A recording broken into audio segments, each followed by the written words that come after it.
নমস্কার। Aparichita the untold one চ্যানেলে আপনাদের সবাইকে স্বাগত। আমি আমার চ্যানেলে বিভিন্ন ধরনের উপন্যাস ও ছোট গল্প পাঠ করে থাকি। এই ধরনের কন্টেন্ট যদি আপনারা শুনতে পছন্দ করেন তাহলে আমার চ্যানেল অপরিচিতা দ্য আনটোল্ড ওয়ানকে ফলো করতে পারেন। মতিগতি, মানিক বন্দ্যোপাধ্যায়। কে জানে কেন ছেলেটার এমন মতিগতি হলো? এত বড় পণ্ডিতের ছেলে, এমন গোঁড়া ধর্মভীরু পরিবারে মানুষ, তবু ভক্তি করতে শেখে না, আচার নিয়ম মানে না, কাউকে ভয় ডর করে না। দিন দিন অস্থির দুরন্ত হয়ে উঠতে থাকে। জীবন তো একটা দুর্ভাবনা হয়ে উঠতে থাকে বাড়ির সকলের। বাপ এমন নাম করা পণ্ডিত, তার সঙ্গে পর্যন্ত তর্ক জুড়ে দেয়। রমানাথের কাছে কয়েকজন ছাত্র পড়িতে আসে। মীমাংসার সন্ধানে এসে তাকে মধ্যস্থ মেনে অন্য পণ্ডিতেরা তর্ক চালায়। প্রাণেশ্বর কি বোঝে সেই জানে, একেবারে যেন মশগুল হয়ে বাপের পড়ানো পণ্ডিতদের বিতর্ক আর রামনাথের উদ্ধৃতি ও ব্যাখ্যা বিশ্লেষণ শোনে। স্মরণশক্তি যে অসাধারণ তাতে সন্দেহ নেই। ওই সব বড় বড় শোনা কথা নিয়ে ছেলে বয়সে সে বকবক করে যেন অনর্গল, মুখে যেন একেবারে খই ফুটত। কোনো একটা সূত্র ধরে শোনা কথা এমনভাবে জড়িয়ে পেঁচিয়ে বলতো যে অনেকে ভাবত সত্যি সে বুঝি বই পড়ে সব মুখস্থ করেছে। এইসবের সঙ্গে চূড়ান্ত রকমের বুড়োমি আর পাকামি। সংসারের সব ব্যাপারে কথা বলা চায়, কাউকে কিছু না জানিয়ে কোনো কোনো ব্যাপারে করতালি করাও চায়। দায়টা হয়তো সম্পূর্ণরূপে বড়দের, কি করা উচিত তাই নিয়ে হয়তো সলা পরামর্শ চলছে। কোনো ফাঁকে একটা হেস্তনেস্ত করে ফেলে প্রাণেশ্বরকে সকলের মুখোমুখি দাঁড়াতে হয়। বলে, কেন ভুল করেছি, অন্যায় হয়েছে, তোমরা এর চেয়ে ভালো ব্যবস্থা করতে পারতে, কদিন ধরে তো খালি বকর বকর করেই চলেছ। বয়স্ক আত্মীয় স্বজন জিজ্ঞাসা করে, এই বয়সে তোর এমন মতিগতি হলো কেন রে?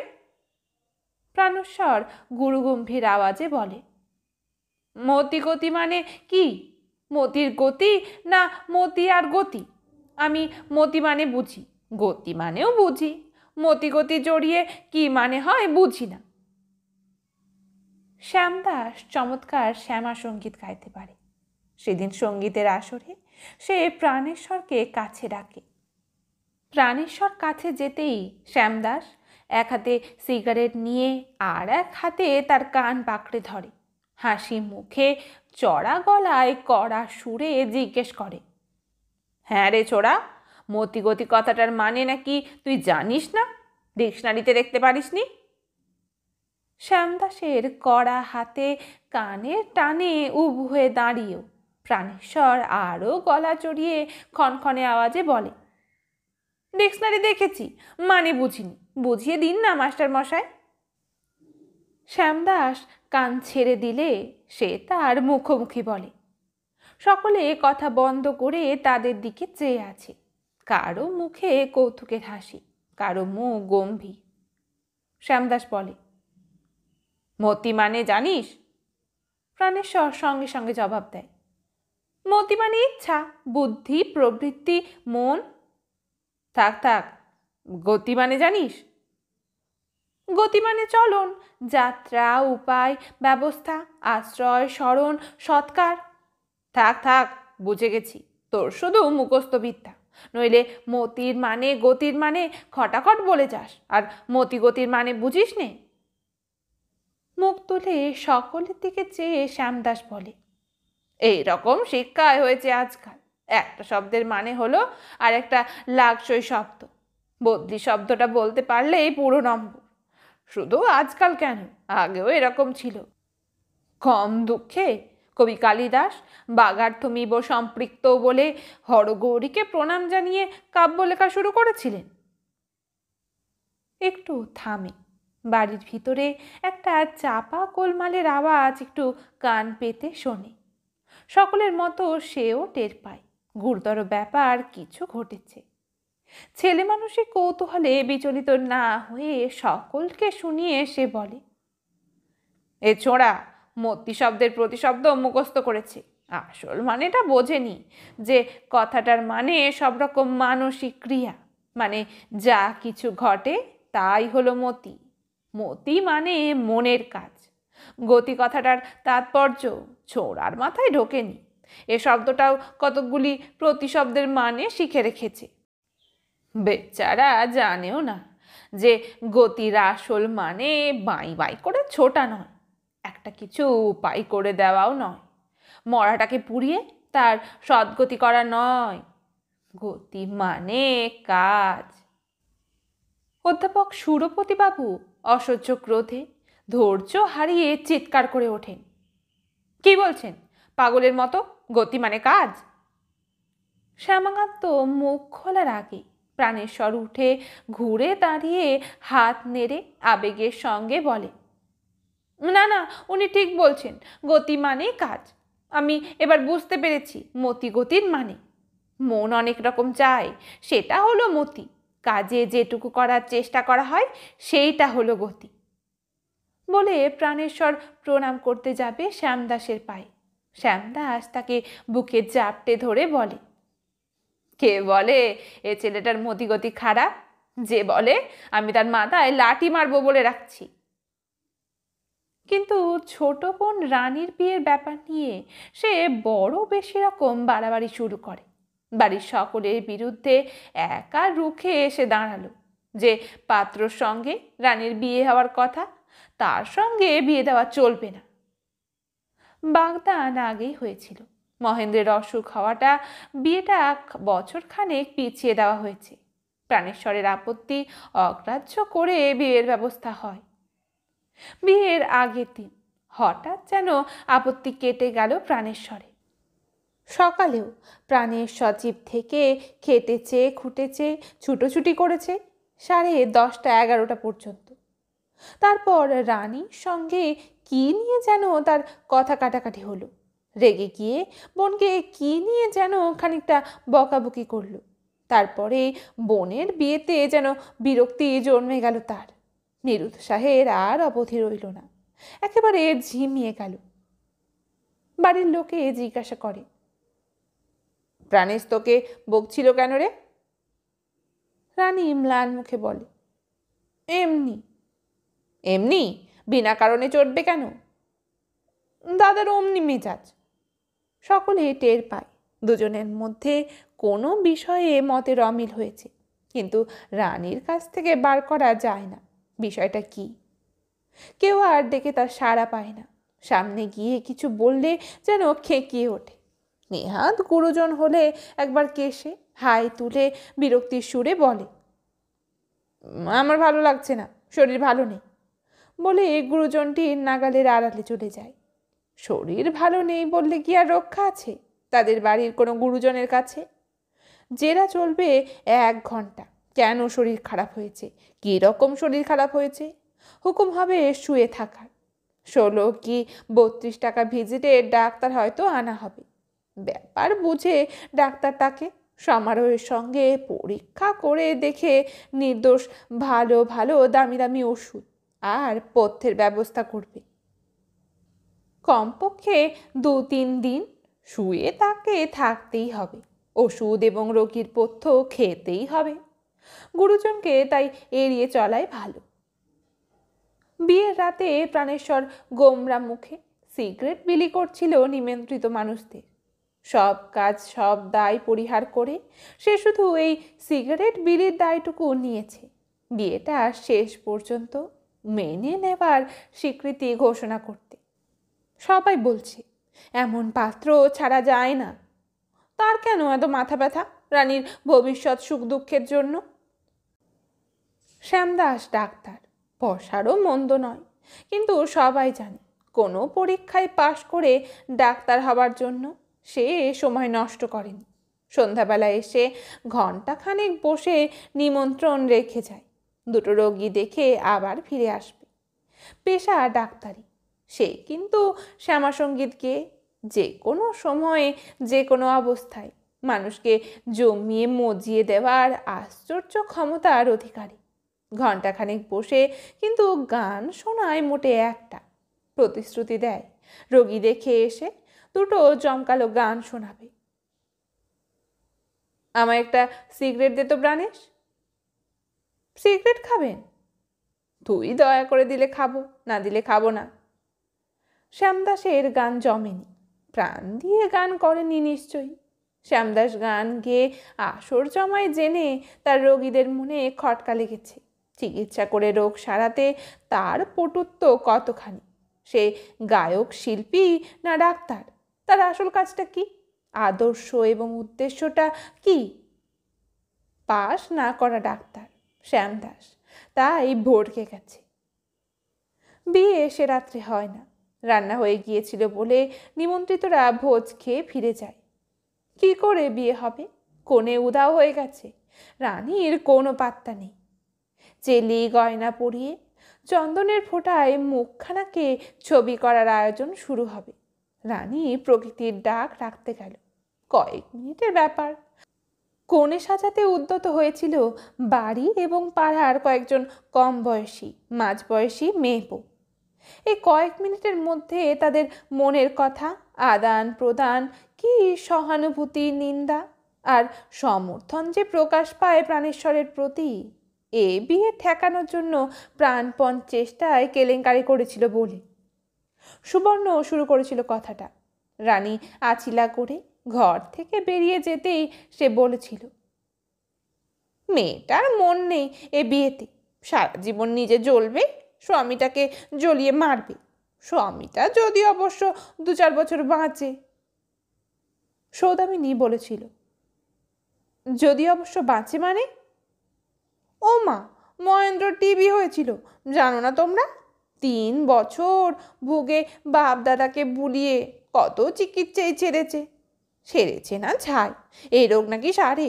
একদিন আদর করে ডিম, মাংস, দুধ খাইয়েছে, দামি দামি ইঞ্জেকশন দিয়েছে। এবার বউয়ের সঙ্গে লাগবে খিটিমিটি। বিয়ে দিচ্ছে ওরাই, বউ গেলে ওরাই বিরূপ হবে। বাঁচে বাঁচুক, মরে মরুক, কে আর কার বাঁচার মরার ধার ধারে। এইসব কথা চলে। রানীর ফিরতে দেরি হওয়ায় বিরক্তি বাড়ার সঙ্গে সঙ্গে এইসব কথারও জোর বাড়ে। সত্যি রানীর এই বিয়েতে দারুণ বিতৃষ্ণা। বোনকে বাঁচাতে চেয়ে চেষ্টা করে অনেকের কাছে বধ হয়ে গেছে প্রাণেশ্বর। আহা বেচারা! কিন্তু রানী ফেরে না কেন? গলায় দড়ি দেয়নি তো কল ঘরে? পিসি বলে, তোরা একজন যা বাছা, দেখে আয় তো কি কাণ্ড করেছে। সুবর্ণ এক পায়ে খাড়া ছিল। রানী কলঘর থেকে ফেরার সময় পার হয়ে যাওয়ার আগে থেকে তার বুকটা ধুকপুক করছিল। কলঘর আর সারা বাড়ি ঘুরে এসে সুবর্ণ ঘোষণা করে, রানী নেই, রানী পালিয়েছে।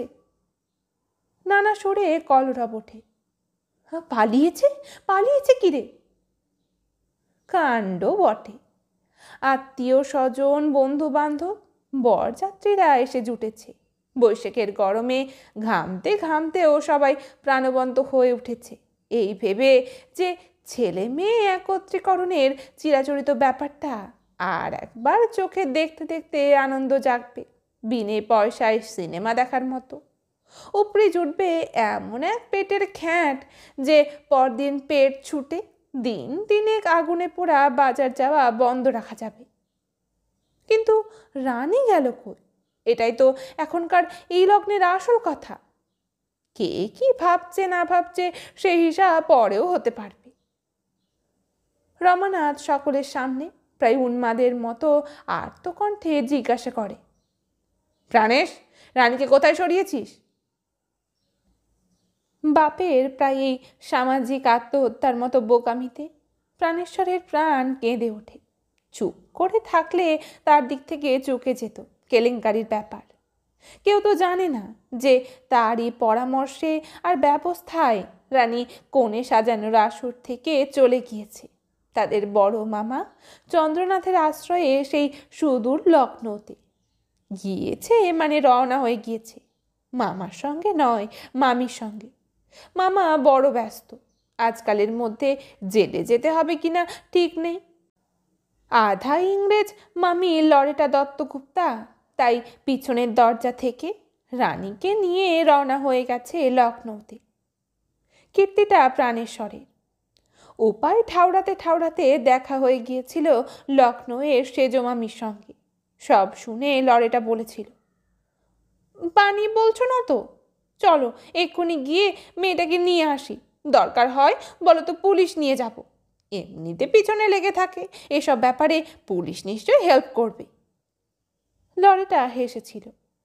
প্রাণেশ্বরও হেসে বলেছিল, ওসব প্ল্যান পরে হবে মামি, পরে দেখা যাবে। আমি এদিকে চেষ্টা চালিয়ে যাই, দেখা যাক কি হয়, নইলে শেষ পর্যন্ত তোমার সঙ্গে ভাগিয়ে দেব। মুখ পাকিয়ে বলেছিল, নিজের বোন হলে কি হবে মামি, জন্ম জন্ম শিকল পড়া, দাসীগিরিতেই খুশি মানুষ। পাত্রটিও নেহাত মন্দ নয়। না, রানীকে আর বিশ্বাস নেই। সব ঠিক করব, শেষ মুহূর্তে বেঁকে বসবে, বলবে যাকগে যাক, যা কপালে আছে তাই হবে, বলে একটু কাঁদবে, ফুরিয়ে গেল। না, বোকা বলতে পারবো না। তোমায় এত টায়ার্ড লাগছে প্রাণেশ্বর, খাওনি? খেয়ে বেরিয়েছি তো। কখন বেরিয়েছ? 7টা নাগাদ। মাথা তুলে আকাশের দিকে চেয়ে সময়ের আন্দাজি গতি নির্ণয় করতে চেষ্টা করেছিল প্রাণেশ্বর। মাথা নামাবার সময় তার নাকের সামনে বাড়িয়ে ধরা লরিটার রিস্ট ওয়াচে নাকের ডগাটা একটু ছড়া লেগে জ্বালা করতে থাকলেও হেসে ফেলেছিল। জানি জানি, কি করব, আশেপাশে কোথাও একটা ঘড়ি লটকানো নেই। বাজে শহর, কাকে আবার জিজ্ঞেস করব, বিরক্ত হবে। শহরের মানুষ ঠিক যেন পাগলের মতো ব্যস্ত ব্যাগিস নয়। তার চেয়ে আকাশের দিকে চেয়ে সময় আন্দাজ করাই ভালো। নিখুঁত সময় জেনে কি আর দরকার আমার, কারো চাকরি তো করি না। সাথে আয়। একেবারে ঘড়ির নাম করা দোকানে নিয়ে গিয়ে একটা দামি ঘড়ি কিনে লরেটা তার কবজিতে পরিয়ে দিয়েছিল। প্রাণেশ্বরের আশঙ্কায় সত্য হয়ে ওঠে। বিয়ের দিন সকালে রানী গা এলিয়ে দিয়ে বলে, যাকগে মরুকগে, কপালে যা আছে তাই হবে, তবু আর হাঙ্গামা করতে যেও না। প্রাণেশ্বর গম্ভীর হয়ে বলে, এখন আর পিছনে যায় না রানী, বাবার মনে কষ্ট হবে, সবাই চটে যাবে। ওসব আগে হিসেব করলেই হতো, সব ঠিক করে ফেলেছি। এখন আর আমি তোর কোনো কথা শুনবো না, মামির সঙ্গে তোকে যেতেই হবে। যথাসময়ে লরিটা গতি নিয়ে এসে মোড়ে অপেক্ষা করে। কোণে সাজতে সাজতে একরকম প্রাণেশ্বরের জবরদস্তিতে রানী কল ঘরে যাবার নাম করে সেই গাড়িতে গিয়ে ওঠে। প্রাণেশ্বরের প্রাণে বড়ই আঘাত লাগে যে লখনৌ গিয়ে 3 মাসের মধ্যে রানী একটা চিঠি পর্যন্ত লেখে না। না নিজের মা বাবা খুড়ি মাসি দিদি বৌদিদের, না প্রাণের সখী মঞ্জুদের, না তাকে। এত করে তো সেই সামলে দিল। 3 মাস পরে সকলের নামে মামার ছাপানো চিঠি আসে। রানীর বিয়েতে সকলকে সাদর নিমন্ত্রণ জানিয়ে। নিমন্ত্রণপত্রে লেখা আছে পাত্রের পরিচয়। শুধু উচ্চশিক্ষিত নয়, উচ্চ পদের চাকুরে। যে বিয়ে ভেস্তে গেছে রানীর, তার চেয়ে 100 গুণ ভালো বিয়ে। কিন্তু কি সর্বনাশের কথা, পাত্রের নাম সমর ঘোষ। MA কাব্য বিশারদ বেদান্ত বাগীশ, জ্যোতিষার্ণব সিদ্ধান্ত সরস্বতী ইত্যাদি উপাধিযুক্ত ভট্টাচার্য রমানাথের মেয়ের বিয়ে হলো শুধু MSc উপাধিধারী ঘোষ বংশের একটা ছেলের সঙ্গে। রমানাথের নিজের ছেলের বাঁদরামির জন্য এই দুর্ঘটনা ঘটেছিল রানীর বিয়ের রাত্রে। তারই জের টেনে ঘটল এই অঘটন। খবর শুনেই জগদম্বা আর্তনাদ করে বলে বসে, তাড়িয়ে দে, তোর ঘরে শনি এসে জন্মেছে রামু, দূর করে দে। রমানাথ ধীর স্বরে বলেছিল, এত চেঁচাও কেন মা? বাবা কি সাধে বলতেন? ব্রাহ্মণ পণ্ডিতের ঘরে না এসে তোমার উচিত ছিল জেলে বাগতির ঘরে যাওয়া। কিছু বুঝলে না, শুনলে না, চেঁচিয়ে পাড়া তোলপাড় করে দিলে। 80-র কাছাকাছি হয়ে গিয়েছিল জগদম্বার বয়স।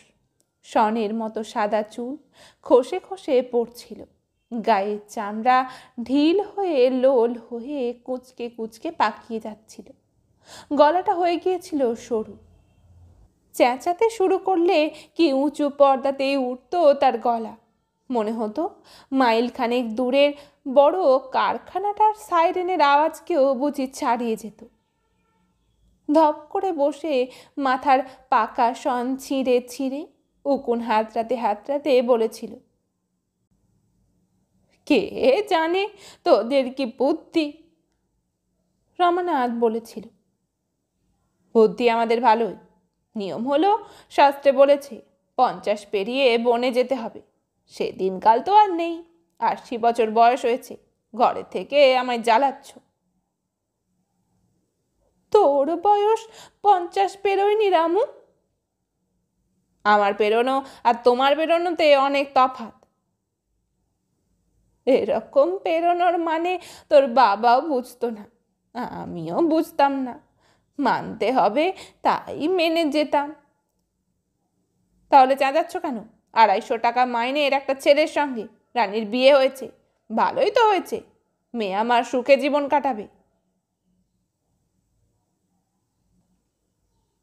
এতক্ষণ আপনারা শুনলেন মানিক বন্দ্যোপাধ্যায়ের লেখা মতিগতি গল্পটি। এই ধরনের আরও অডিও স্টোরি শুনতে চাইলে আমার চ্যানেল অপরিচিতা দ্য আনটোল্ড ওয়ানকে ফলো করতে পারে। আজ তবে এটুকুই থাক, কথা হবে আবার পরের কোনো গল্পে। ধন্যবাদ।